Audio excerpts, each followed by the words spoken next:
2 minutes to a new member of the committee from Michigan, Mr. Amash. Gentleman from Michigan is recognized for 2 minutes. Mr. Speaker, the founders were keenly aware of the threat a powerful and overbearing federal government poses to our liberty. With this concern in mind, they wrote a constitution that created a federal government with limited powers. Later, they proposed the 10th Amendment, which reserves to the states or to the people powers not delegated to the federal government.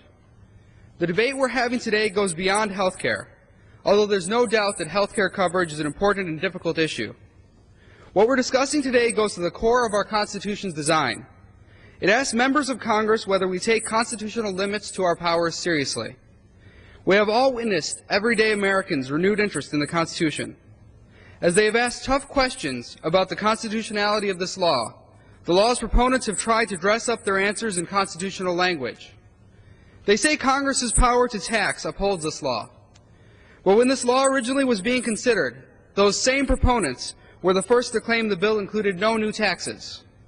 They tried to find support in Congress's power to regulate interstate commerce. If forcing Americans to start commerce is the same as regulating existing commerce, it would have been news to the founders. Finally, grasping at clauses, they claim Congress can do anything that is in the general welfare of the country. If this law is constitutional, if Congress has such broad power, our limited federal government will have become limitless, and all without changing our Constitution or the approval of the Americans whom it protects.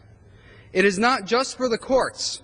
It is our duty as a Congress to pay attention to the Constitution and its limits on its powers. I urge we repeal this unconstitutional law. I yield back the balance of my time. The gentleman yields his time. The gentleman from Maryland. Mr. Speaker, I yield 1 minute to the gentleman.